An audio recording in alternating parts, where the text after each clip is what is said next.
Om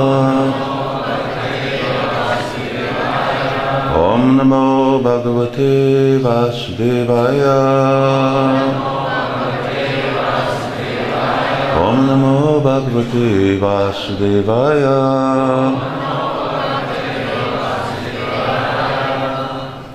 Hare Krishna.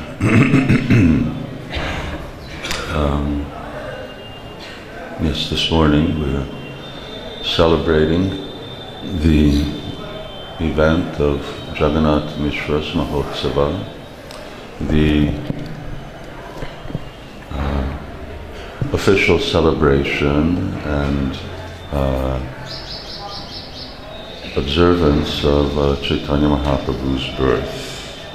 After Sri Chaitanya Mahaprabhu appeared on Guru Purnima, then Jagannath Mishra invited so many of his friends and relatives and acquaintances, and in fact all the Brahmin community and even the non-Brahmins throughout Mayapur Dham and Navadvip.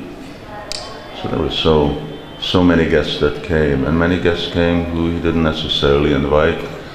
Demigods, Lord Brahma, Shiva, dressed in the guise of ordinary human beings, they also came and ate. So sometimes it's not necessarily obvious just exactly who's coming for lunch. And that's why we have this statement, Atiti Deo Bhagavan. You have an unscheduled guest. If a guest is coming, you should treat him as Bhagavan. Because that's the etiquette. Guests, even unexpected guests, should always be given a place to sit, should always be given some water to drink, and then you should feed them. But that unexpected guest may also be Bhagavan, or he may be a Bhagavan. He may not be the Supreme Personality of Godhead, but maybe some exalted personality, some demigod, and so on. So one should always be ready to nicely receive all of these guests. So then Jagannath Mishra actually offered a feast to all of his guests, and he also distributed in charity, unlimited charity. And of course the place where all this took place was the house of Jagannath Mishra. Those of you who've been to Mayapur, I'm sure many of you, most of you have, then it's that area that is known as Joga Pit. We respect it as the birthplace of Sri Chaitanya Mahaprabhu. It was a place that was rediscovered after a long time, after a long effort by Srila Bhaktivinoda Thakur, and with the help of Srila Jagannath Das Babaji, thank you, who verified that yes, this is the actual place of Sri Chaitanya Mahaprabhu's birth, because many of you may have, I don't know if it's possible to turn the Russian speaker, I don't mean the person speaker, I just mean the amplifier, if that can be, yeah, if you turn it a little that way instead of this way, thank you. And we've seen in our time how the Ganges shifts, it moves. All rivers tend to move unless they happen to be in very fixed areas, very rocky areas, like for instance in America, the Colorado River goes through the Grand Canyon because it goes through sheer rock. Therefore, generally the direction it goes is down, as opposed to just from one side to another. But because the Gangetic Plain, there's no rock, absolutely no rocks at all. It's just all soil and sand. So there's nothing to actually keep the river from shifting its course. That's the natural influence of rivers. How long does this class go till, by the way? 9. Okay. I don't keep rambling off this topic. But of course, Ganga Devi, as all rivers, are persons. They're not, at least there's the personified form of those rivers. But Ganga Devi, especially in relationship to the pastimes of the Lord, she also changes course. And Lord Nityananda explains that sometimes she covers the place of Lord's pastimes in order to give the opportunity for someone to then excavate them, and then sometimes she again reveals them.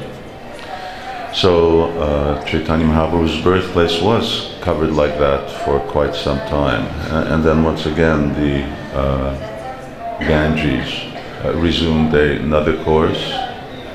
Very recently, up until Srila Prabhupada's centennial, we were concerned at that time that the Ganges was going to actually wash away Bhaktisiddhanta Saraswati Thakur Road. It came right to the edge of the road. Now it's further away. I remember when we first came in 1975-76, the Ganges was kilometers away. It was practically where the other side of the river is now. But in any case, because of this, therefore there was controversy. Where is actually the Yoga Pit? Where is the birthplace of Sri Chaitanya Mahaprabhu? And either due to misunderstanding or for some more monetarily favorable reasons, Brahmins, Pandits began to say that the birthplace of Lord Chaitanya is where we go now, on the other side of the river in Navadvip.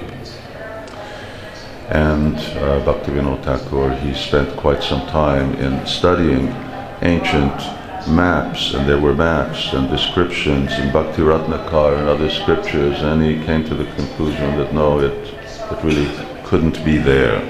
And once when he was on the other side of the Ganges, then he saw this extraordinary effulgence. Anyway, to make a long story short, he discovered with the help of Jagannath Das Babaji, who he took there personally, who was very aged, and although he couldn't walk, he jumped up in ecstasy and began to dance and chant when he was brought to this particular little wooded area where only tulsi plants would grow.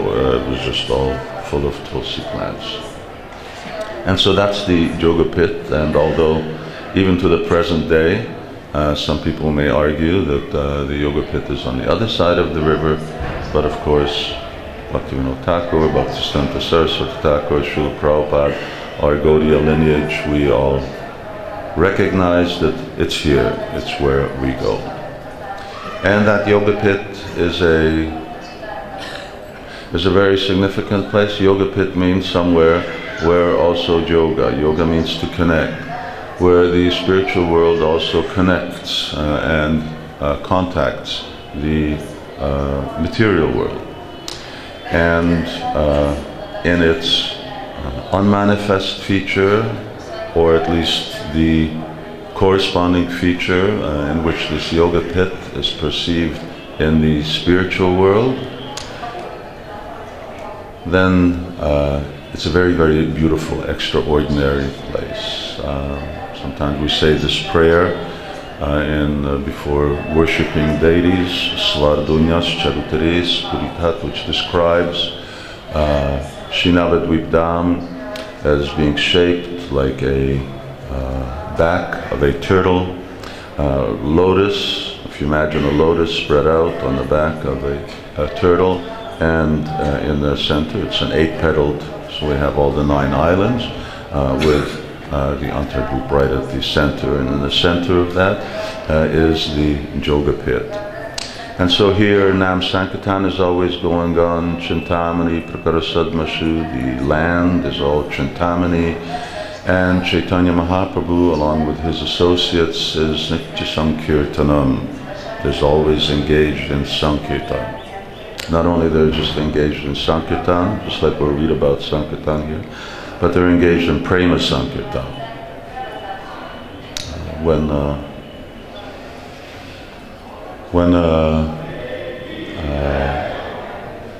Maharaj Prataparudra was on his top of his palace, along with Sarvabhauma Bhattacharya, and the devotees from Navadvip had come to Jagannath Puri, and Chaitanya Mahaprabhu went out to greet them. First he would send out some associates to greet them. There's a bridge that crosses a river just outside of Puri, and he would take garlands and sandalwood pulp, and then at a closer place Chaitanya Mahaprabhu would personally come to meet them. And Sarvabhauma Bhattacharya, who'd heard kirtan, heard so much kirtan up to then, when he heard the kirtan of the residents of Navadvip as they were coming, he says, "What's the sound?" He says, "I've never heard this type of kirtan before." And so, no, did I say Sarvabhauma? No, it was Maharaj Prataparudra. And Sarvabhauma Bhattacharya said, "This is the sound of Prema Sankirtan. This is a special kind of Sankirtan, when all of the members of that Sankirtan party, or most, are on the platform of Prema. Then their Sankirtan is something very, very special." So Prema Sankirtan. They're always engaged in Prema Sankirtan.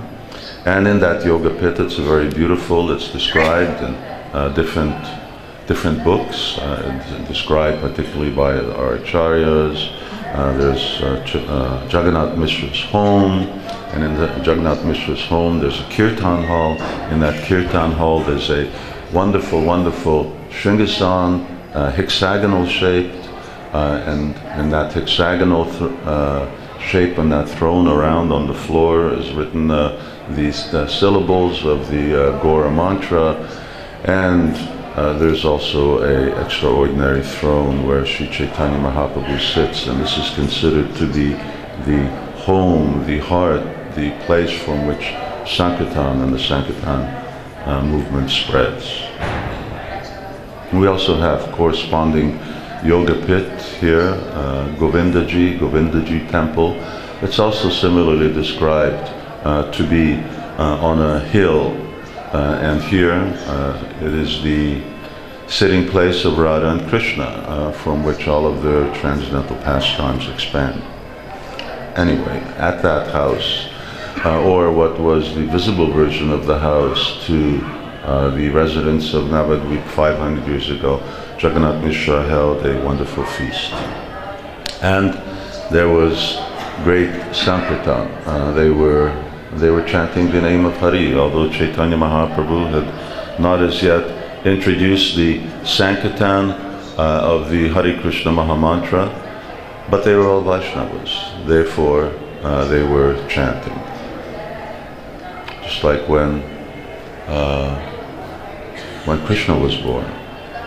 After Krishna was born, then Nanda Maharaj held a similar festival on the following day. A great feast was held in the honor of all the Brajbasis came, and he personally fed them along with his brothers. He fed all of the guests, and then after the guests had all been fed and they left, Nanda Maharaj and his brothers, they were in such ecstasy. They were dancing and they were also singing. They were also doing Sankirtan. Okay, let's get to this verse, otherwise we're never going to come to this verse. I was asked to suggest a verse, so this is a verse I think everybody knows. Who knows this verse? We better put up your hands, just so otherwise I get shocked that you don't know this verse. Not so many. Srila Prabhupada said this is the most important verse on Sri Chaitanya Mahaprabhu, and he also said it's one of the most important verses of Srimad Bhagavatam. So it's a verse that we should know. Vaishnavas should. Srila Prabhupada wanted us to memorize, especially if you want to preach. Then you need to be able to memorize verses.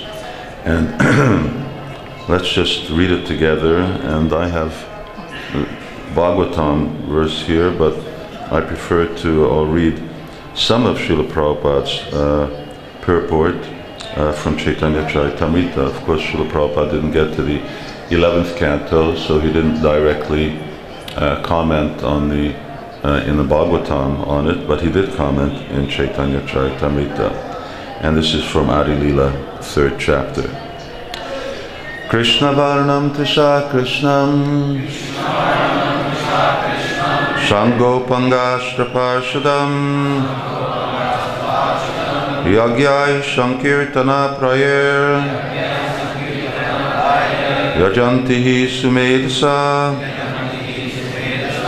Krishna Varnam Tisha Krishnam Shango Pangashtra Parshadam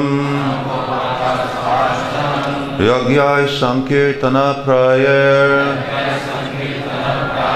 Yajantihi Sumedasa. Gentlemen. Krishna Varnam Tisha Krishnam Krishna Varnam Tisha Krishnam Sangopangastra Parshadam Gopangastra Parshadam Yagyai Sankirtana Prayar Yajanti Sumedasa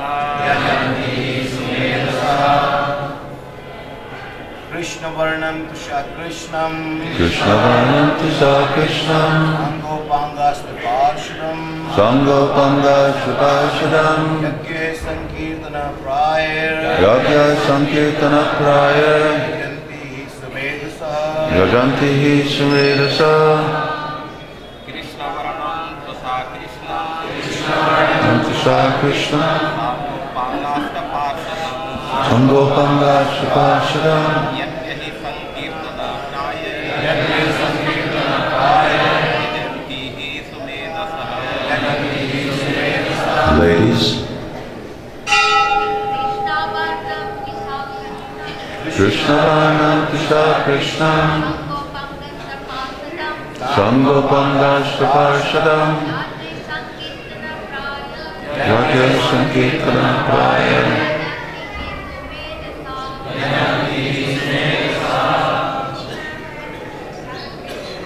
Krishna Varnam Tisha Krishnam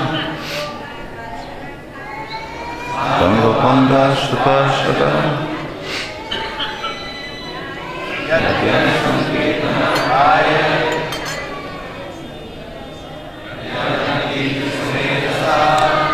All right, let me do the synonyms. And because I like to try to explain this verse in the context of the meaning of the words themselves, which is how Srila Prabhupada and our acharyas do it, so try to really be attentive to the word meanings. Krishna Varnam, repeating the syllables Krishna. Tisha, with a luster. Akrishnam, not black, golden. Saanga, along with associates. Upanga, servitors. Astra, weapons. Parshadam, confidential companions. Yagyai, by sacrifice. Sankirtana Prayai, consisting chiefly of congregational chanting. Yajanti, they worship. He, certainly. Sumedasa, intelligent persons. Translation. Long purport. In the age of Kali, intelligent persons perform congregational chanting to worship the incarnation of Godhead, who constantly sings the name of Krishna. Although his complexion is not blackish, he is Krishna himself. He's accompanied by his associates, servants, weapons, and confidential companions.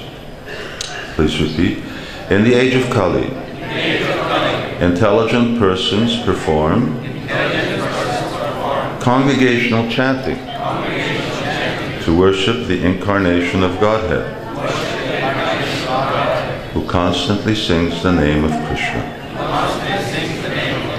Although his complexion is not blackish, he is Krishna himself.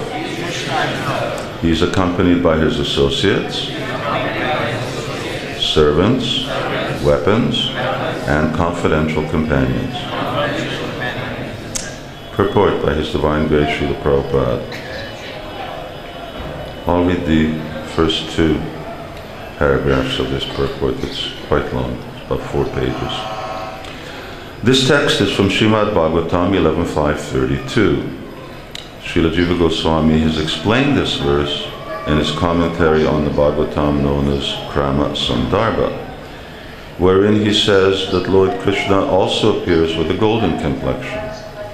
That golden Lord Krishna is Lord Chaitanya, who is worshipped by intelligent men in this age. That is confirmed in Srimad Bhagavatam by Gargamuni, who said that although the child Krishna was blackish, he also appears in 3 other colors, red, white, and yellow. He exhibited his white and red complexion in Satya and Treta ages, respectively. He did not exhibit the remaining color, yellow, gold, until he appeared as Lord Chaitanya, who is known as Gaurahari. Srila Jiva Goswami explains that Krishna Varna means Sri Krishna Chaitanya. Krishna Varna and Krishna Chaitanya are equivalent. The name Krishna appears with both Lord Krishna and Lord Chaitanya Krishna. Lord Sri Krishna Chaitanya Mahaprabhu is the Supreme Personality of Godhead, but he always engages in describing Krishna and thus enjoys transcendental bliss by chanting and remembering his name and form. Lord Krishna himself appears as Lord Chaitanya to preach the highest gospel.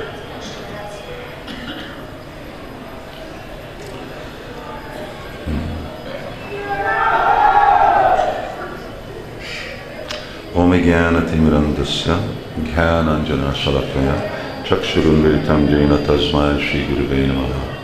Jai Shri Krishna Chaitanya Prabhu Nityananda Shri Advaita Gadadhara Shivasari Gaura Bhakta Vrinda. Hare Krishna Krishna Krishna Hare Hare Hare Rama Rama Rama Hare Hare.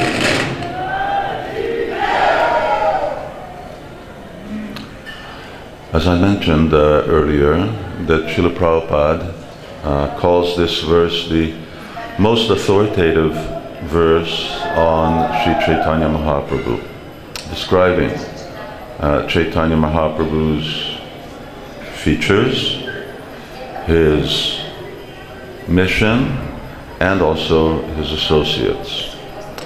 It also gives direction to those who become followers, Sumedasa, of Sri Chaitanya Mahaprabhu as to what they're also meant to be doing. Yagyai Sankirtana Praya, mostly to engage in the Sankirtan movement, to chant Hare Krishna. It's most authoritative because it's in Srimad Bhagavatam. There are other references to Sri Chaitanya Mahaprabhu. There is a Chaitanya Upanishad. There are references to Chaitanya Mahaprabhu in Mahabharata. There are references in Ananta Samhita, which both of those books, this Chaitanya Upanishad, Ananta Samhita, these were sort of discovered by Bhaktivinoda Thakur and translated by him with some controversy by some academics who question whether these are actually original texts, but of course we accept them as such. But nonetheless, the best evidence is Srimad Bhagavatam. So Srimad Bhagavatam, Pramanam Amalam, this is the best praman. There's no better evidence than Srimad Bhagavatam. And this verse we find quoted extensively. Srila Prabhupada quotes it extensively. It's quoted extensively by our acharyas. And it was quoted extensively by Sri Chaitanya Mahaprabhu's associates in his pastimes. When in that example that I gave about Sarvabhauma Bhattacharya, Maharaj Pratap Rudra, Sarvabhauma Bhattacharya quoted this verse, that Krishna Varnam Tasa Krishnam, and he said, yes, this is Chaitanya Mahaprabhu, is that Yuga avatar, and he engages his associates in this Sankirtan Yaga, and this extraordinary Sankirtan is a very rare sight, is a very rare event. But he enjoys with his associates with this all the time. Actually, already earlier, as you know, Sarvabhauma Bhattacharya was a great scholar, but in short, he was an impersonalist, or even worse than that, he was a Mayavadi. But his son-in-law, was Gopinath,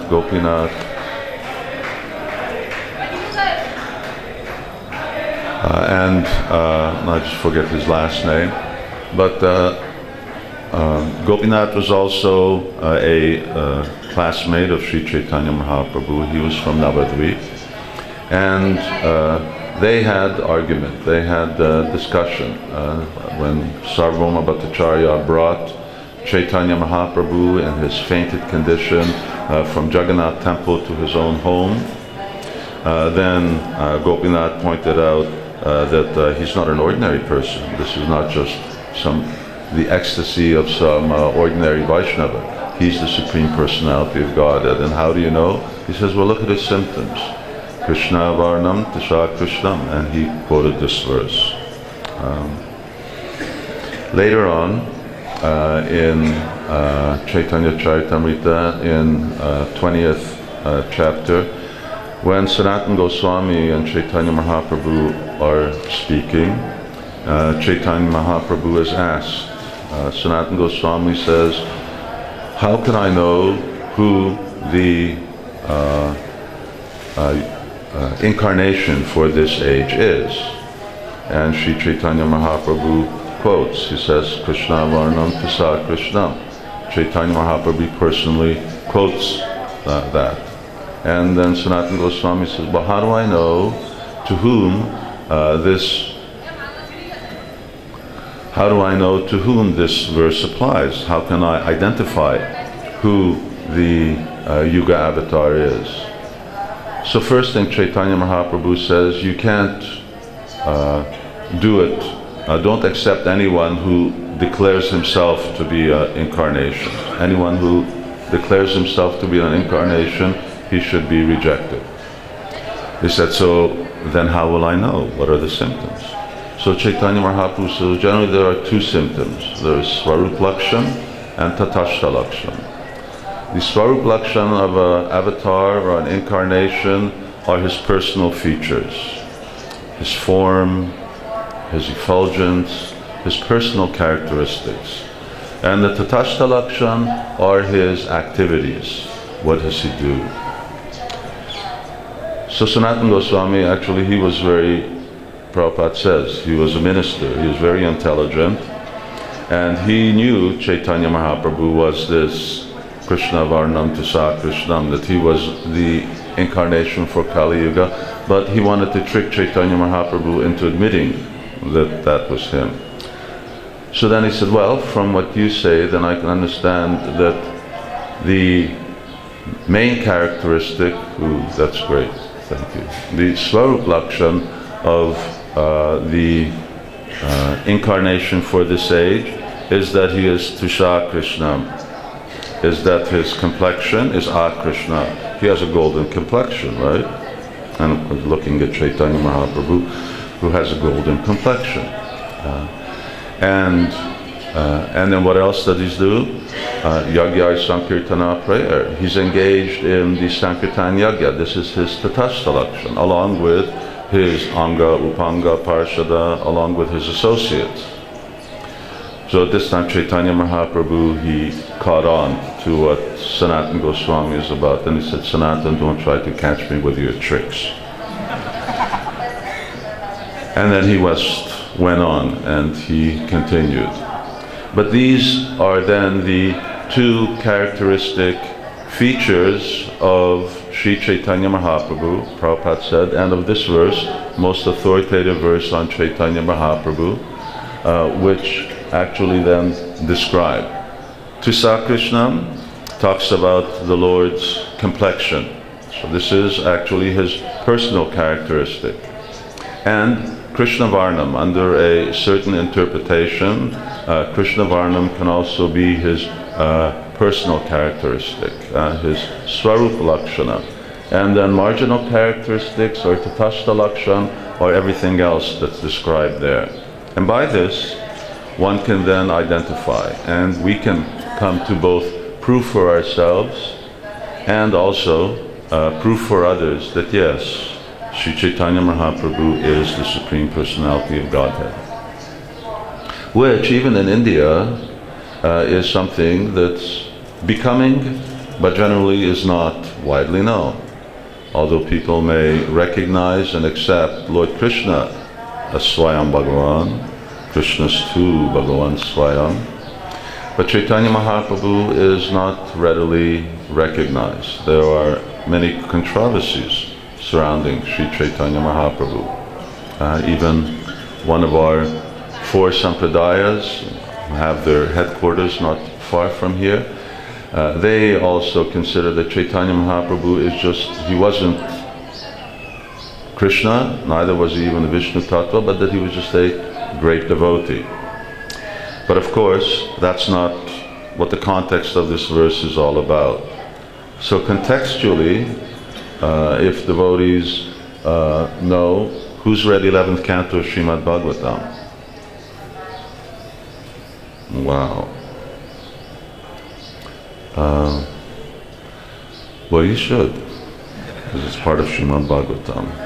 In fact, if I remember right, Govinda Maharaj used to say that when people don't read 11th and 12th canto of Bhagavatam, their realization or understanding of Bhagavatam will not mature. Isn't it? Huh? Their understanding of the 10th canto. So, although Srila Prabhupada didn't finish the 10th canto, didn't get to 11th canto, but it was his mission. And 11th, 12th canto, extremely important. This as one reason, because here Chaitanya Mahaprabhu is mentioned, and further on, because 11th canto we also find Uddhava Gita, which is also extremely important direct instruction by Krishna. As Krishna spoke Bhagavad Gita, he also spoke Uddhava Gita. And Uddhava Gita, more than Bhagavad Gita, actually speaks about the glories of devotional service. Anyway, here the context is that the Navayogendras are visiting a king called Maharaj Nimi, and he's putting questions to all 9 of them. And he places this question also to Karabhajana Muni, and he is asking, he's asking, well, please tell me the different Yuga avatars. What are their forms like? What are their complexions? And how are they meant to be worshipped? And so they're being described for Satya Yuga, for Dwapara Yuga.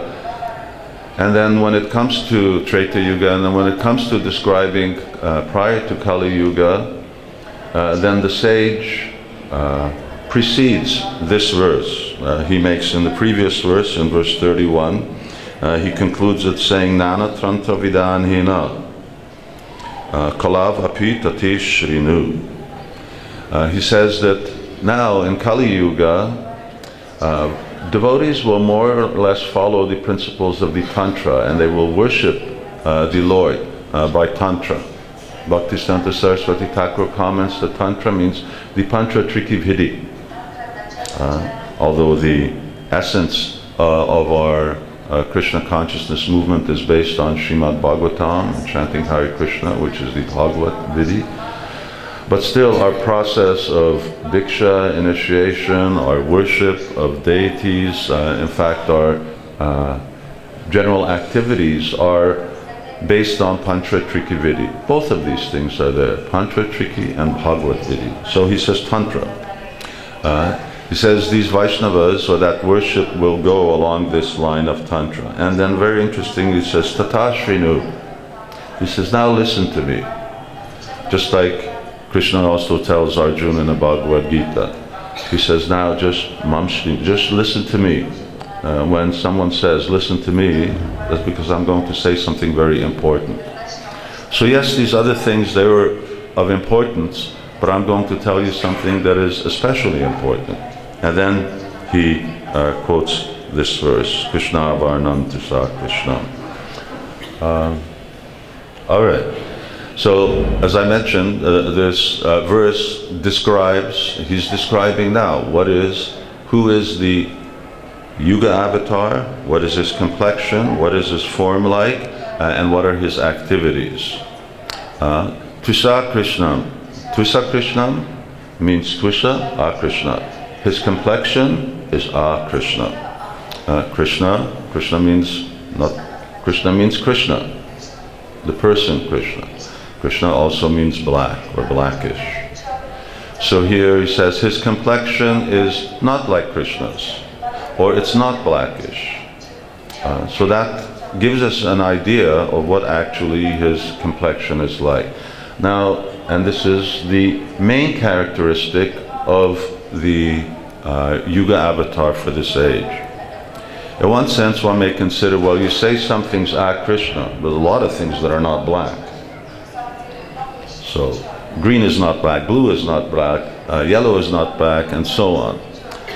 And therefore, if you remember the purport that I read, at least the first two paragraphs, Srila Prabhupada made reference to Garga Muni's statement when Nanda Maharaj had the name-giving ceremony. And it's very, very interesting that every time Srila Prabhupada, and I'm just looking so I have the full verse in front of me, I don't, but every time Srila Prabhupada quotes this Krishna Varnam verse, he either paraphrases or directly quotes this other verse, because the other verse makes clear what Akrishna is. So when Nanda Maharaj called for Garga Muni that please perform this name-giving ceremony for Krishna and Balaram, and whereas usually it would have been done with great pomp, now in fear of Kamsa it had to be done in the stable, in the cowshed.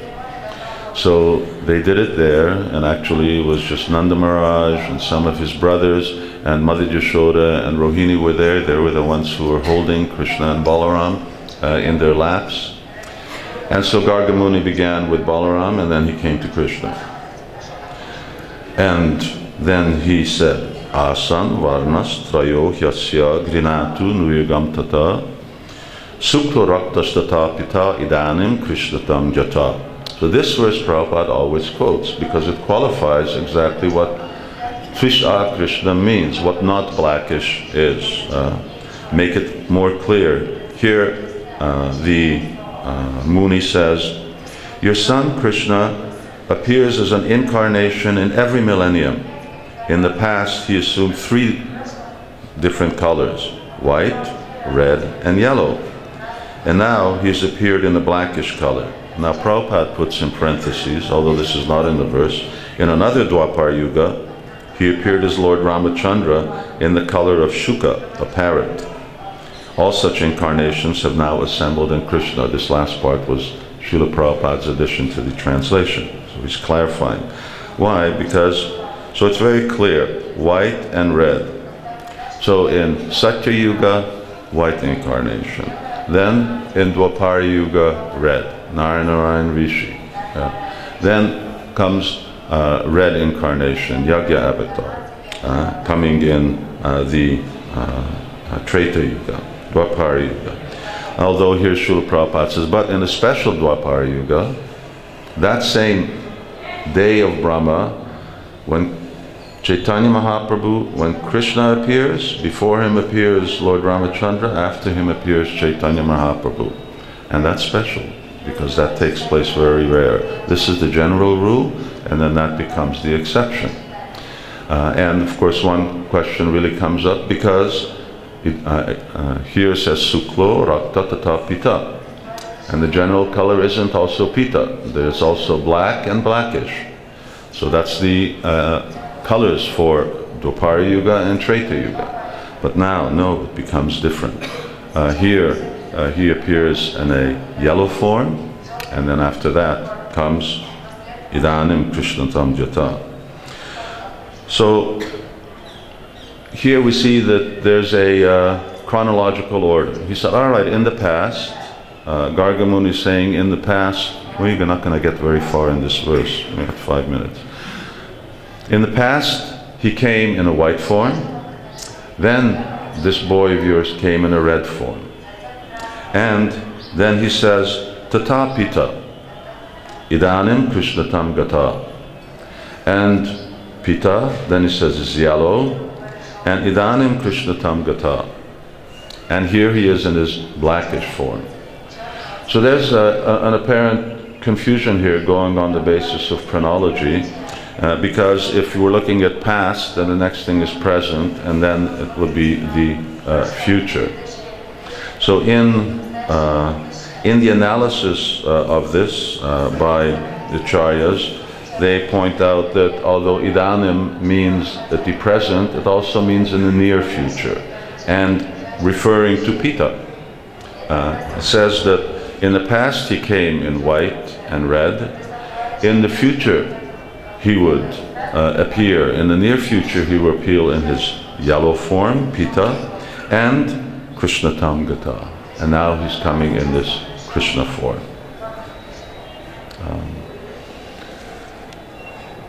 There's also a reason for why that I think Jiva Goswami points out. Why is it that then Krishna is given last instead of being given earlier? To point out that Krishna is not an incarnation, but that Krishna is different from the Sukla Rakta, that he's different from all of these incarnations of the Lord. He is actually Swayam Bhagavan. And of course one can ask, well, what about the Pita? What about the yellowish incarnation? Isn't he Swayam Bhagavan? Yes, but he's a covered incarnation. He's a Chava avatar, Chana avatar. So that is not revealed about him here. So these are the qualification by which we come to when he says Akrishna, it means Pita. It means yellowish. It means or golden. So Tvish Akrishnam then is not just any color can be Akrishna, but specifically here, as Srila Prabhupada repeatedly comes over and over again, that Tvish Akrishna means that he has a golden complexion, like molten gold. So Suvarna, Varna, Himanga, Varangas, Changanangadi. So the same thing, Suvarna, Varna, like molten gold, the complexion of molten gold.